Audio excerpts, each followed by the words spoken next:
am so glad to be here and so very nervous. Thank you for coming. Thank yous, other than the general one, I want to thank Leah and Gwen and Adam for bringing me here, letting me be a part of this. It's so special to me. It still feels surreal that I get to do this, and I don't take that for granted. I want to thank the staff who, as ever, are so wonderful and so talented. I'm in awe of all of you. I want to thank my workshop partner, Sarah, wherever she is. There she is. I love teaching with you. I love it so much, and our class is fantastic. It's just been such a great experience, so thanks to all of you. And then I also want to just say a general thank you to everyone for being so kind to my kids and playing Jenga with them and playing soccer with them and making them feel really welcome here, having conversations about Super Mario and jewelry, lots of accounting of jewelry happening with my daughter. I will say, if you're feeling low about yourself and you want a compliment, she can really give some good ones. So seek her out. She'll tell you everything beautiful about you. And I'll say, on the note of how kind people have been to my kids, that I love that they get to have these memories here, and I feel like here they get to experience a version of the world as I would have it, which is a world where they feel safe and they feel loved, and where difference is embraced and creativity is embraced. And so I'm glad that they get to experience that, and I'm going to shield them from all the rest of the world as much as I possibly can. I'm reading from a collection that came out in May called Antipodes, and I had a hard time settling on what to read because the book is thematically pretty unified. It's about the weirdness of life for me since 2016, and all of the different facets of that weirdness. Stylistically, it's fairly eclectic, and so it sort of feels like if I choose to read this, it might say this about me, and that might not be wholly accurate. So I went back and forth, but I decided to read a story called Exhaust, which is kind of a thriller. So I won't be able to read the whole thing, though. So I'm going to set a timer, and when the time hits the end, I stop. So, Exhaust. They had risen early in the dark and loaded their car as silently as they could, though the guest room was upstairs, right across the hall from Alan's parents, and the hardwood floors rasped under even the lightest and most careful of steps. Toby followed at her ankles as he always did, downstairs to the car, back up to the room as she conducted her last once-over. When she got on her knees to check underneath the bed for one of Alan's stray athletic socks, which had a way of worming themselves out of sight until every suitcase was zipped tight and stowed away, the dog put his long snout behind her right ear and snorted. Elise laid a distracted hand on his thick collar of fur, scratched. "All clear," she whispered to him. The dog backed up and came forward again, his long tail making a low, nervous wag, toenails scratching the floor. He followed the progress of the suitcases and stayed close, as though he suspected that Elise would leave him behind, given the opportunity. She stripped the bed because she knew that Alan would not think to do it. The sheets she wadded into a pile and set on the floor. The quilt she folded neatly and centered at the foot of the bed. She tweezed dog hairs off it with her thumb and forefinger, knowing that her mother-in-law would see them later and comment, "That's what you get when your grandbaby's a dog." She had said that more than once in a voice that was supposed to be joking but wasn't. Cynthia pretended to enjoy Toby, patted her lap when she was watching television in her old blue recliner, winced when the dog took her up on the offer and plopped all 45 pounds of himself on top of her. "Lord have mercy," she would say, her face for a single second open and annoyed before contorting into its familiar expression of genial exasperation, always the same routine. They had made it to the foyer, their last and lightest bags shouldered, when Cynthia appeared at the top of the staircase in her long pink nightgown, robe, and matching terry cloth house shoes, the kind that slipped on and left her thick, yellowed toenails exposed. She had donned her glasses but was lifting them to rub her eyes as if she were Cindy Lou Who and the Grinch himself was traipsing around downstairs, ruining her holiday fun.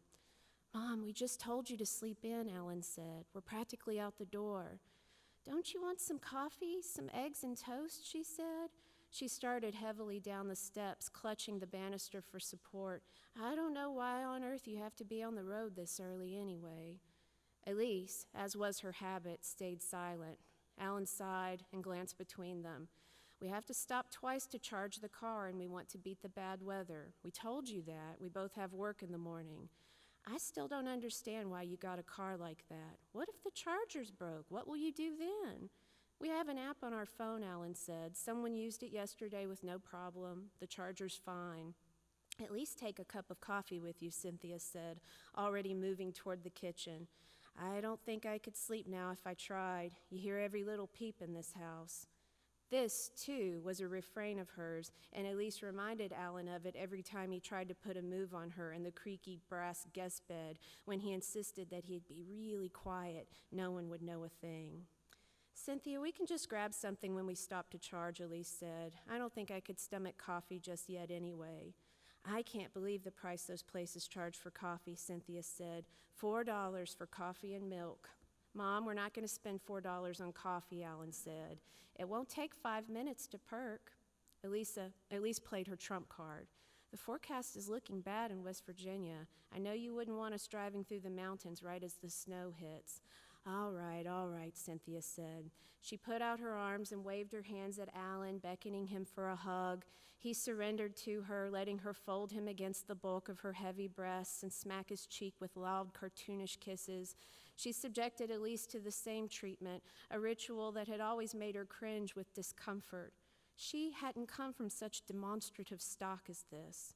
Alan's family, his mother and father, his 3 older brothers who had wives of their own and 8 kids among them, a mostly pale, red-haired crop of lanky giants like their fathers, were boisterous and exhausting, and they treated holidays and family reunions like performances, as if a hidden camera were trained on them all, recording the fun.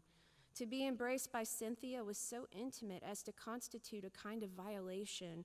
Those enormous breasts, so evidently braless through the thin nylon nightgown and matching robe, the oily, artificially sweet scent of the bath beads she used each night in the tub, her damp lips pressed against Elise's cheek, coming so close to her mouth that their noses nearly brushed like lovers in a movie.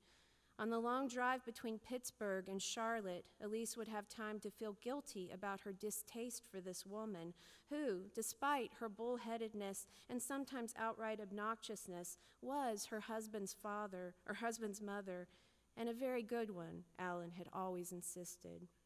But for now, she narrowed her shoulders and drew into herself, patting Cynthia's back half-heartedly. "If only you didn't live so far off," Cynthia said, clutching her, breath as moist against her ear as Toby's had been. "I'll never get used to your living down in the South like that. Elise, your parents must be so grateful to see as much of you as they do." Elise's parents lived in Asheville, 2 hours from her and Alan's home in Charlotte, and Elise saw them perhaps once or twice a year more often than she saw Alan's parents. This explanation had not worked the first dozen times she had made it to Cynthia, however, so she did not bother now. She just smiled tightly as she extricated herself from the hug and bent down to hook Toby's collar with his short red travel leash. "Tell Steve we said bye." "It's a shame he couldn't see you off," she said, "but he needs his sleep. He could sleep through the second coming. Me, I couldn't sleep now if I tried. I hear every peep in this house." "Just lie back down," Alan said. "You might be surprised." "I won't sleep for worrying. I hate to imagine you on the road all that way. Please promise me you won't speed on those hills, and promise to call me the second you make it home." "Promise," Alan said, kissing her cheek, and Elise fought an eye roll. "These are little things that she asks for," Alan had said to her, and he was usually right.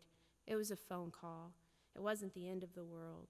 But Cynthia had been hard on her in her early relationship with Alan, and Elise was not good, apparently, at letting go of old grievances.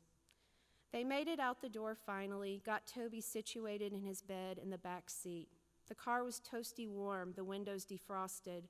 Alan had thought to start it when he brought down the first of the suitcases. It was one of those marital trade-offs. Alan thought to start the car, Elise thought to strip the bed, and she tried not to be too cynical about how their roles occasionally divided along such conventional lines. Cynthia stood in the doorway, waving, and Elise felt instantly lighter, as if she could breathe for the first time in 3 days, her every action not scrutinized and commented on. "Why are you in the kitchen, dear? Do you want something?" Her lack of apparent enthusiasm regularly noted. "I sometimes think it would take winning the lottery to get a smile out of this one." Her politics lamented. "And I suppose you think Hillary would have done a better job?" More than that, she was released from witnessing her husband's indignities, for a man of 33 should not have to wrestle off his 40-year-old brother, grappling with him until their shirts pull loose from their belted khakis and the tops of their tighty-whities show, and they almost knock over their mother's coffee table. Should he? Or reassure his mother in 4 different ways that he had enjoyed the overly salted rib roast she had cooked this year in place of the Thanksgiving turkey. Or defy his usual calm and thoughtful nature, the nature Elise had fallen in love with, to try to rise to the hyperbolic grandiosity of his kin, so that no meal was merely good, but the best thing I ever put in my mouth, and no traffic ever bad but completely at a standstill, and no victory at canasta ever worth less than a triumphant procession around the living room to raucous cheers and boos, invisible scepter in hand. To spend a weekend with Alan's family was to see a side of him that he had kept hidden during the 2 years of their courtship, a side that he now packed away most of the year, like that heavy goose-down coat that he bought long ago for a Pittsburgh winter, but used only once or twice in North Carolina. They were approaching the I-79 on-ramp when Alan offered the opening gambit of their ritual 8-hour post-Thanksgiving bickering. In another 30 minutes, it might have been Elise. She might have cracked in the silence and muttered, "Your mother knows good and well that we don't see my folks all that much more than we see her and your dad," at which point Alan would have rebounded with, "She didn't mean anything by it," to which Elise would have said, clenching the steering wheel and everything else, "When doesn't she mean anything by it?" But no, Alan beat her to it this time. As Elise signaled her turn onto the ramp and accelerated as she started looking over her shoulder to check for oncoming traffic, pointless at this ungodly hour, the sun still hours to the east, he said, "You know, I wouldn't have minded having some coffee and breakfast. We should have just let her make it." And something cruel and furious bloomed in Elise, but there was a spiteful joy in it too, and she put her foot down heavily on the pedal, going 85 in the empty Sunday darkness, aware somewhere deep, deep within her that this argument would get them at least as far as their first charging stop in Morgantown, and then they could just put on a podcast to pass the time. Okay, 2. Their cell signals were weak in the mountains, so Alan started flipping through radio stations as they got back onto the interstate after charging. They each had coffees from a gas station, filled dutifully in their insulated travel mugs, and Alan occasionally passed Elise a bite of stale blueberry muffin. Even this, in the acrimony of their recent argument, was a concession to him that she hated to make, taking food from his hand. But she was hungry, and she did not want to try to drive and disentangle the plastic wrapper at the same time, so she allowed it. Finally, with her stomach quiet, her shoulders and the set of her jaw loosened enough for her to say, when he rolled to the strongest signal on the dial yet, "Holly Jolly Christmas," some kind of awful mixed-up rock and roll version with lots of guitar brandishes, "Well, they don't waste any time, do they?" He agreed that they didn't. The silence became companionable, and Alan didn't change the station, though the subsequent Christmas song was just as grating.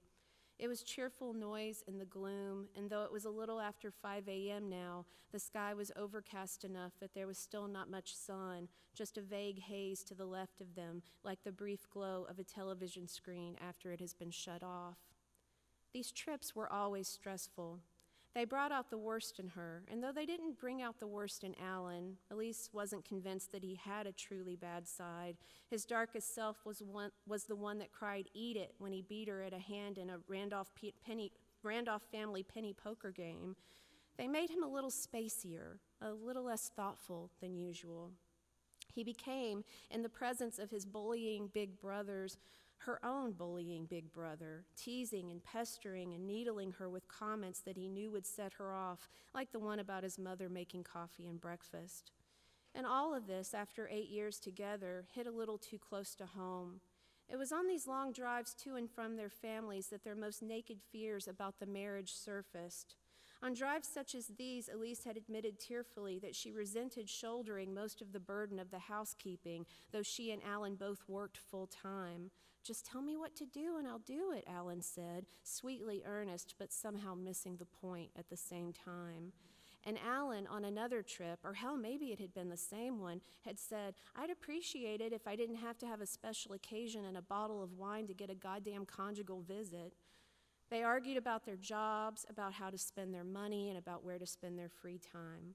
Less often, they argued about politics. They were more or less on the same page, except when they weren't. And religion, because Alan had the occasional pang of Catholic guilt, most often immediately after weekends among his staunchly church-going kin. "I really ought to find a parish in Charlotte," he'd say, fishing for an offer from Elise to join him, and her response was always an even but wary, "Yes, of course you should, if that's what you want." Alan reclined his seat and closed his eyes. "God, I'm tired." "You falling asleep on me?" "Trying not to," he muttered. He twisted in the seat and grimaced. "That guest bed kills me. My back can't take it anymore." "We're getting too old for this." "Old," he snorted. "Guest beds, living out of suitcases." She saw the distant glow of headlights in her rearview mirror. "They treat us like children, my parents too." "And will until we have children," Alan said. "So forever then." She shot a glance at him. He put out his hands in a "what can you do" gesture, eyes still closed. "Yeah, probably." Their small car hummed with eerie silence, and Elise checked the charge. The electric car was her idea and her baby, but range anxiety was real, and the span between here and the nearest supercharger took them to the edge of their predicted mileage. She fiddled with the heater, eyes darting between the road and the accessories panel. If she shut the heat off completely, it looked like they could get another 10-mile cushion. "We have plenty of charge to get to Beckley." "I know, I'm just being cautious." "It's already getting cold in here," Alan said, and Elise snapped, half kidding, "Oh, man up," but he was right. It was in the 60s back home, according to the weather app on her phone, but this part of West Virginia had decided it was winter. The lights in her rearview mirror were approaching with almost startling speed. Elise checked the speedometer. She was going just under 80, so the vehicle, which was now passing her with ease, must have been doing 95 at least. The car was long, white, not old, but not new. Elise couldn't venture a guess at the make, having never been a car aficionado, and it occurred to her too late to make a meaningful adjustment that it was the kind of boxy, bulky, gas-guzzling vehicle that might well be an unmarked police car. She braked out of habit, needlessly, because the car sped off ahead, and she noted before it did that the car had a West Virginia plate. The tailpipe chugged out blue, oily-smelling smoke. "Fucker," she said. "Hope you break down." Alan grunted and opened an eye. "Huh?" "Nothing," she said. "Your coffee's going to get cold." He had his arms across his chest and his coat covering him like a blanket. Even with the seat set far back as possible, his long legs were folded awkwardly against the glove box. "Just a nap," he said. "Uh-huh. Just some beauty rest, and I'll drive us the rest of the way home, promise." He was already mostly checked out, so she exhaled loudly and focused all her attention on the road, though there wasn't much to see now that the white car had disappeared ahead. The landscape at this hour was beautiful in a kind of apocalyptic sort of way, everything gray and falling off sharply on both sides of the road, only to rise ominously a bit farther out, carving craggy silhouettes into a dun-colored sky. Autumn, still clinging to the trees back in Charlotte, was gone here. As if in confirmation of this observation, a flake of snow hit Elise's windshield, followed immediately by another and another. the weather system she had seen forecast yesterday on the news. Look, she wanted to tell Alan, but his breathing had already gotten nasal and stretched out, and she knew that he would not appreciate the sight as much as she did. Snow had not been a novelty to him growing up, more of a pain in the ass, he told her, and they almost never canceled school. She looked over her shoulder at Toby.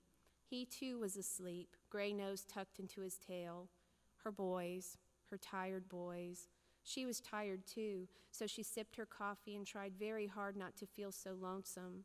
She wanted to turn the dial off the Christmas station and cue up one of her podcasts, but was afraid that doing so would startle Alan. So she listened to that waitress's song with the monotonous hook that she knew she'd have stuck in her head for the rest of the day, a little pleased with it, despite herself.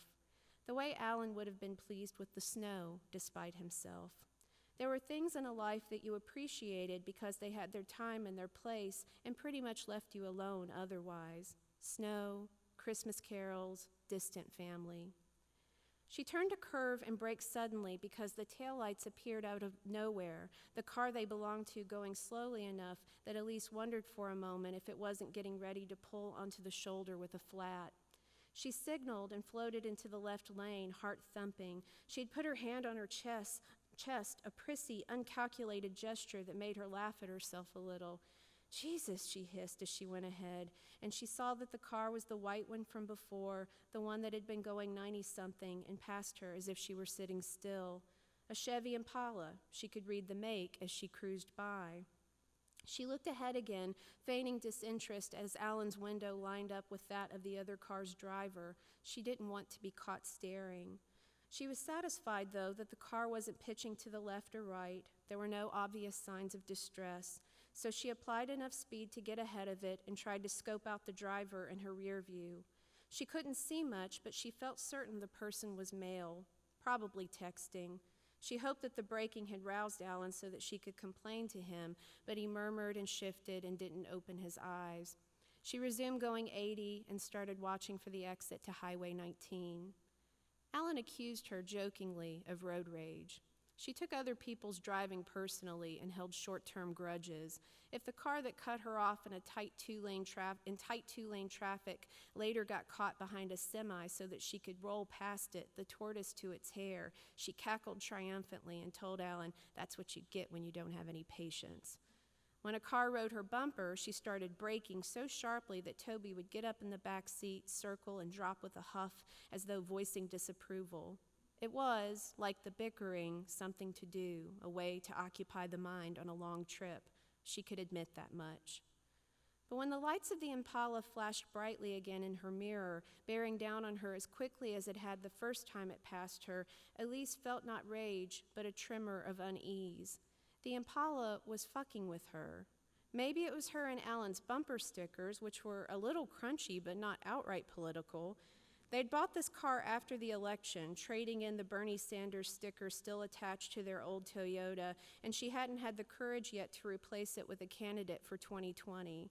She had been stupid and optimistic last time. She was superstitious now. So no outright politics then, though she supposed your average MAGA guy could take offense at "be good to each other" and "thank you, science." And for that matter, your average MAGA guy might take offense at the fact she was driving an electric car. God forbid she not perfume the mountains with her blue smoke. Perhaps, with Alan slumped down so low in the passenger seat, she looked like a woman alone, and that realization made her yet again want to rouse her husband. But no, that was stupid. The exit ramp to 19 was a mile ahead according to the signs, and she could very well make it that far without calling on Alan like a goddamn damsel in distress. What she felt now was the sensation of waking in the middle of the night after a bad dream. She had always been a restless sleeper, and even until her mid-20s, a sleepwalker, and her nightmares were vivid enough to this day that they sometimes left her sobbing, and saw Alan, a foot away that might as well have been light years, sleeping so deeply that her cries hadn't reached him. She would think about waking him, knowing that he would embrace and comfort her and not even be grumpy about it. But her higher reason always kept her silent and trembling because she didn't want to disturb his sleep on a work night, and because she should, as a grown woman, be able to talk herself out of the heebie-jeebies. It wasn't Alan's responsibility to do that for her. Not then, not now. She slowed to 65 and fixed her eyes ahead as the car inched around her. The driver was taking his time, she thought. She felt his eyes on her, but she refused to even glance to her left. She turned, pretended to fiddle with the dial on the radio as if there were nothing unusual about this game of leapfrog they were playing on an almost empty interstate, as if the coffee she had drunk wasn't making a bitter bile in the back of her throat. The car finally sped up and pulled ahead, though it was matching Elise's speed now in the left lane. She saw with relief the exit ramp for 19, and out of habit, out of respect for an ordered universe, put her signal on, bearing the steering wheel to the right. That would be the end of it, she thought. The driver of the Impala had amused himself with her, had made the time pass by frightening her, but his signal wasn't on now. He wasn't even in the right-hand lane, so their paths would diverge, and Elise would take the road slightly less traveled by. Goodbye and good riddance. Her wheels had just grazed the seam between the interstate and exit when an engine revved and a flash of white swooped in from her left, darting across her vision so quickly that it took her a second to register that the Impala had cut her off, was now slowing ahead of her into the 360-degree turn downhill. Real, she thought. Oh my God, this is real. She could smell singed rubber. As the ramp straightened into the 4-lane highway, the Impala put on speed again, a bright square of white and what had become a flurry of fat flakes that melted against the hot glass of Elise's windshield. She put on her wipers and kept her speed low, topping out at 55. She wiped her damp palms on her blue jeans. Ahead, the white car's rearview lights were dwindling, but she didn't allow herself to hope this time that the driver of the Impala had decided to continue his trip and forget about her. What was worse, she wondered, having him in front of her or behind? Her mind was going wild. She imagined him hidden up ahead in one of the turnoffs the cops used to trap speeders. Or what if he fell back again and she had to see those headlights widening in her rearview mirror like startled eyes once more, and instead of passing her, he bumped her, forced her off the road? What then? For a while, she didn't register how long. She drove stiffly, hands at 10 and 2, jaws set. She slowed into turns. The scenery on 19 had always been her favorite part of the trip to and from Pittsburgh, and the snow rendered it more startling, but she could barely look at it. Her vision had narrowed to the column of gray road ahead of her, and everything else was dark and distant, her tongue thick and dumb in her mouth. A vehicle approached in the opposite lane of traffic, and she flinched, thinking that he had made a U-turn to come back to her, but the lights belonged to an old green pickup truck with a covered bed and an attached ladder, and it passed on as quickly as Elise had spotted it. When the taillights appeared ahead again, and she knew them to be the Impalas now, those 4 red circles like cigarette burns, she was almost relieved. It had been worse not knowing where it was. She slowed, reluctant to pass it again, and shook Alan's shoulder. Alan, Wake up, He roused in that way he had, abrupt and decisive, rubbing his face briskly as though he had been caught snoozing in school and didn't want to get the ruler across his knuckles. What? Yes? We stopping? Elise saw that she was down now to 50 miles an hour. No, she said, pointing at the Impala. This guy's been screwing with me. His voice was suddenly sharp, interested. Speed up and get around him. Leave him behind. You don't understand, she said, surprised at the hoarseness of her own voice, the lump in her throat. I've passed him a couple of times. He speeds up again, gets way off ahead, and then slows down. He's doing it again. He's going to keep slowing down until I have to pass him. Alan leaned forward and lifted his seat back into position. Just get around the guy. It's probably some teenager. I'll stare him down as we pass. Please don't be confrontational. Please, Alan, he's freaking me out. All the more reason, speed up. She put on the gas, 60, 65. The white car sped up too. Just punch it, Alan said. I'm not going to punch it. Punch it, damn it. Do you want to be dealing with this guy all the way to Beckley? She let out a shuddering breath and slammed down her foot. The car lunged forward again with that weird electric silence, and Toby, she had forgotten about him, barked in his grouchy, anxious way. She was up to 80 now, 85.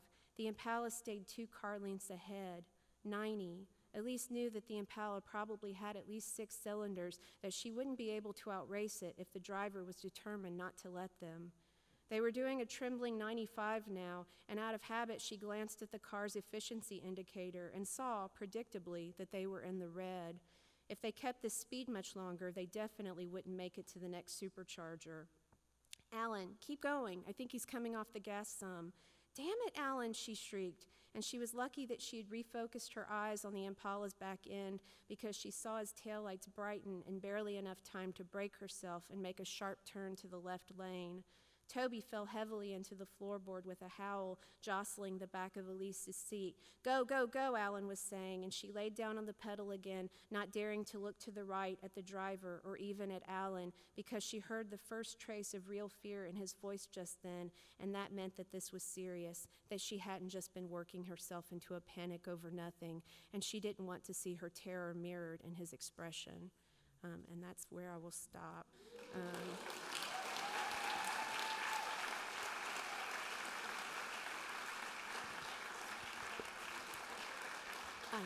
Thank you. And now Phillip B. Williams.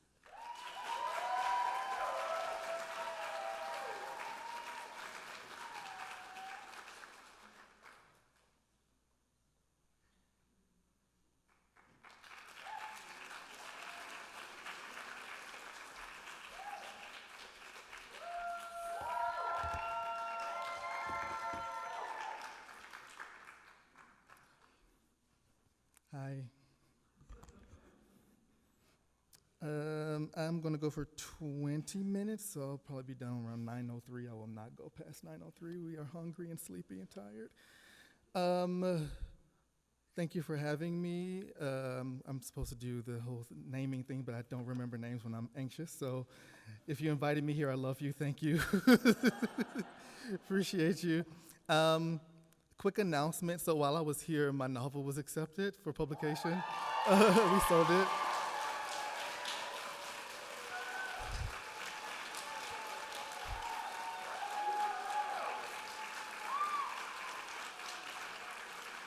So I'm going to read from Mutiny and from this novel that I sold. Thank you. And now upon my head the crown. In the first place, I wanted him and said so, when I had only meant to say. His eyes opened beyond open, as if such force would unlock me to the other side where daylight gave reason for him to redress. When he put on his shirt, after I asked him to keep it off, to keep putting off the night's usual end, his face changed beneath the shirt, surprise to grin, to how even the body of another's desire can be a cloak behind which to change one's power to find it. In the first place he slept, he opened the tight heat of me that had been the only haven he thought to give a name. Is it mine? Why you running? Don't run from it. As though through questions doubt would find its way away from me. As though telling me what to do told me who I was.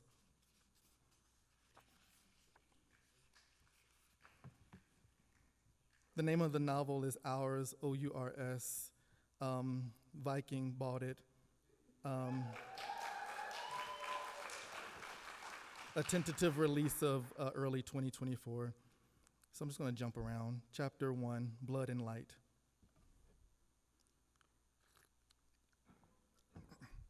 Over a century before the boy who was shot dead at the intersection of First and Bank stood up in his own blood and spoke his name as if it were just given to him, there was a town named Ours, founded by an incredibly powerful woman right where the boy had been shot. But perhaps this story begins even before then, at the muddy waters of the Apalachicola River, or further back on a ship named the Divider, carrying who was misunderstood to be the future of slavery to the Western world. To begin in any of those places would lead back here to this boy, age 17, fresh out of his junior year in high school, a bottle of orange Fanta rolling and emptying onto the street just feet away from his body, from which blood spilled until it stopped, until the boy with his closed eyes opened them with a new mind and breath and understanding that shook him. He had been lying in the middle of the street for 3 hours with police tape squaring him off from his neighbors, friends, and family. The whole hood had rocked at the sound of the bullets popping off. Then he dropped, and they all gathered, hymnless and weathered. But he stood, his wounds no more than memories as he touched himself where he had been shot, a resonance of pain still there until it too was gone, the smell of burnt cornbread in the air that someone abandoned so that he wouldn't have to lie there for hours alone. Yes, they had all left something behind to stand in that street together, blocked off from touching him and told to back up, had it yelled at them as though they were to have as little care and consideration for the boy as the ones who shot him. He dusted himself off and looked around at the faces looking back at him. What the fuck, my nigga? Peeling from a mouth astounded into a beautiful circle. The whole block went quiet except for that question, and the loud suddenly sparked up in the crowd despite the cops right there. But who could give a fuck now when the dead have risen? And he heard his name screamed from the crowd, the voice familiar, but a part of him didn't recall exactly who it was. He was of two minds now, one in the future and one from the past. To begin this journey, follow what has been shared and move backwards. The boy's body returns to the hot asphalt. The orange soda slides back into the bottle and the blood back into the boy's body. Then the boy's corpse rises and the bullets spin out from the right lung, the neck, the back of the head, the left hamstring, the right buttock, the right triceps, the left scapula, His corpse becomes a living him as flecks of bone restructure and re-enter the red-black wound. The broken wet resealed, the white meat sucked back into unbroken muscle, uncooked fat, and closing behind the retreat of the backwards flying bullet. The air the bullets once displaced return from the curve of their displacement. The silver bullets return into the black guns like an unspeakable organ moving back into its dark element. The explosion of gunfire, now the sound of wind hissing, then roaring, then suddenly silent. And the fingers lift from their triggers, the boy with his back to the police as the Fanta rises back into his pocket. And further back, weeks ago, the boy is asleep in bed, and a small circle of light leaves his body. The legend begins where that light leads. At the end, the boy may teach you his name.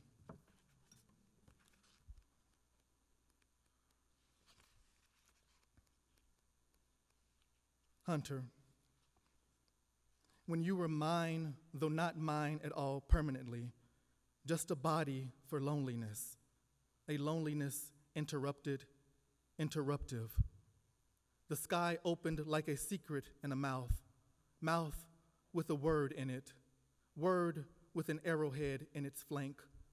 Love, small creature it was, crying in the night beneath me.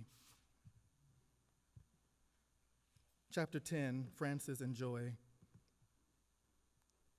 1, Joy was inconsolable, and at any moment she could kill someone, as was her way. Late autumn brought with it sharp winds burdened with ice that sliced where bare skin dared show itself. Frances kept quiet, though she too was cold, her laughable coat, her hardly there hat over her low-shaved head, her stolen boots. She had given all the warmest clothes to Joy, and not even that stopped the woman's whimpering. Despite the freezing weather, Frances's wide smile dropped its half-moon over Joy's agitation. This was the longest they had been without shelter, and they were both grateful that the snow stopped falling, but the Illinois wind carried knives, the cold's frenzy unfamiliar. Traveling through Mississippi, deranged with swamps and red dirt that the pounding rain made slide like blood down hillsides, as though a menagerie of beasts were slaughtered above, had nothing on this desolation. Tree branches blanched with snow, burdened by it, so much so that boughs cracked and dangled from the trunk. The sky, a confusion of gray, shone more like a painting depicting a sky. The motionlessness above instilled below the same impression of stillness. Frances, tall and gangly, squeezed Joy's thin shoulder, and they kept moving. The Revolutionary War ended almost 80 years ago, yet about 50 feet ahead of them paced a soldier in a near-perfect uniform of the Continental Army, white buttons so clean they tossed back the brightness of the November snow.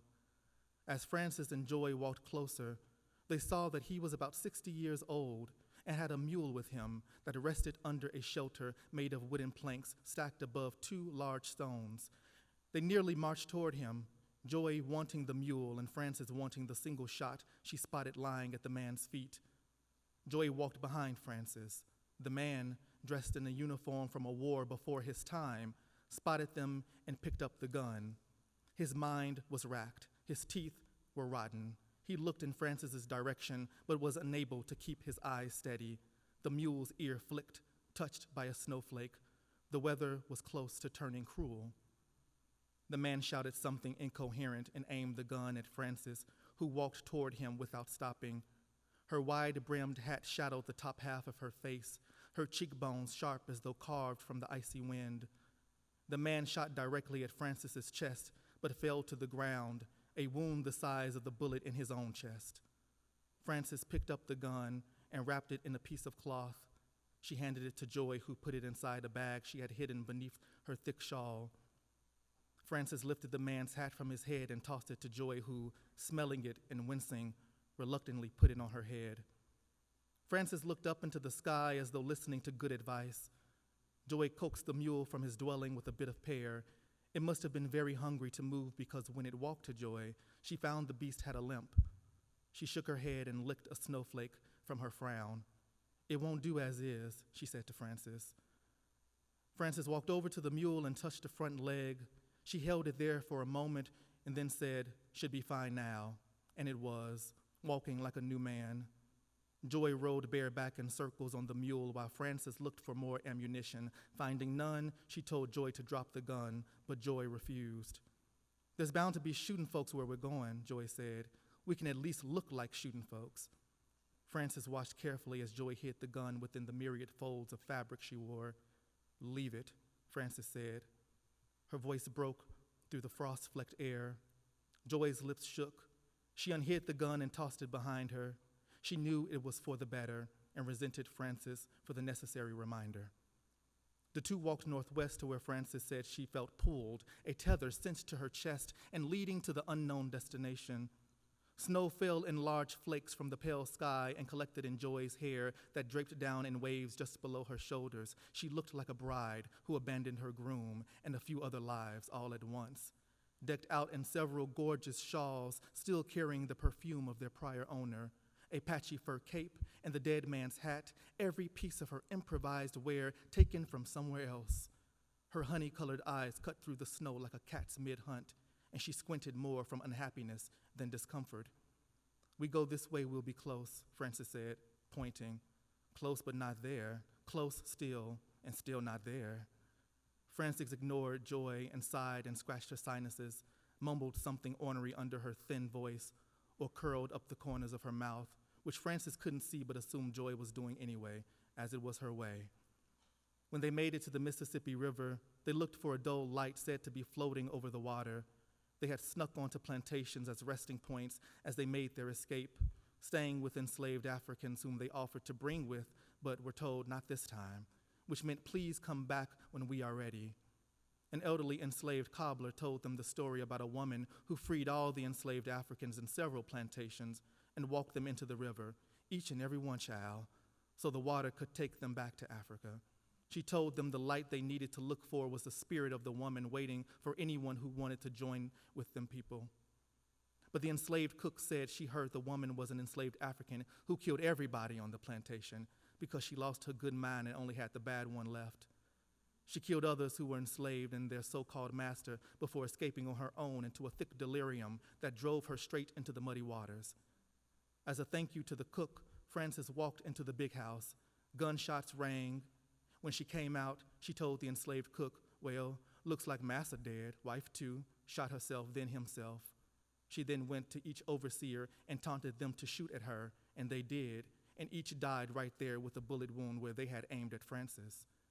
"You should bury the overseers, but leave the man and wife in the house just as they are. If somebody come looking for them, The story will speak for itself. Hopefully by then, y'all be gone. At the tip of Illinois, a freedman Francis and Joy stayed with during their journey relayed a story about a witch woman come to free all these slaves across the river and set up a town in Missouri. He told them to look for the river rider to take them across. In this weather, Francis and Joy knew the river rider wouldn't be out for long if he was out at all. They had nothing else to do but wait for the rider's light or their deaths in the cold. The mule bayed, Joy sneezed, Francis grabbed onto Joy's leg and lay her head on her thigh. Their faces stiffened as though beneath the skin something was sewing shut. Francis had not eaten anything for several days other than stale bread, old cheese, and fruit, which half the time gave her gut-splitting cramps. With the weather this bad, the water might freeze over, but they could hear the river's slurred speech down the way. Looking out, white flecks of snow descended nearly straight down until a wind angled them into blinding slopes. Seeing far ahead, far across the river, was unfeasible even for Frances, who searched for the light she assumed easily mistaken for a hallucination, its small glow floating over all that soon to freeze water. After stings of frostbite and worry, the orb of light appeared. Joy and Frances waved in unison, right arms up and moving back and forth like small trees. "Two?" the river rider asked without uncovering his mouth, though it sounded as clear as if he spoke into their ears.